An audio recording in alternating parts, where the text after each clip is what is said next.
In our culture, American culture, we get really freaked out when we start talking about money.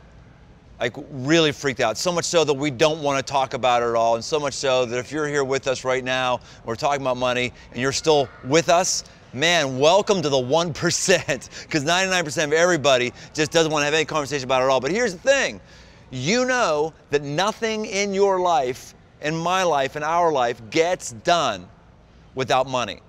You know, if you want to know what's important to a company, you look at how they spend their money. You want to look at what's important to our country. You look at how our country spends our money. And absolutely for you and I, if you want to find something else about us, you find out where we spend the money. That's why Jesus says in Matthew chapter 6, where your treasure is, there your heart is also. The allocation of our treasure says something about the condition and what's important to our heart. Some time ago, a friend of mine said to me about motorcycles, he says, you are obsessed. And I was initially like offended by this comment. But you know, thinking about what he said, yeah, there's some truth there. 3 questions for you. What is it that you obsess about? What you obsess about, there will be dollars that are associated with it. If there aren't dollars associated with it, you don't obsess about it. And if you took a look at how I spend my money, how the Tome family allocates money, you would see a lot of money towards motorcycle stuff, a lot. Parts, gear, trips, bikes, I mean, just all kinds of subscriptions to a magazine. I mean, just a lot, because you would say, oh my gosh, bikes are really, really important to this guy. What is it that you obsess about? Be honest about that. Second thing is this. If someone were to look at your finances, what would they say?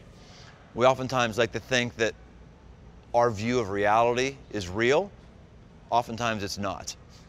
But what our checkbook says, what our online statement says, what our automatic withdrawal will say, that's what tells us what we're obsessed about. So if someone did a view of your finances, what would they say? Oh yeah, based on the numbers, I see this is really, really important to you. Again, we would say that of everything in our country, every business that we're a part of, any organization, any persons that we saw, we would know how they spent their money, said something about how they obsess.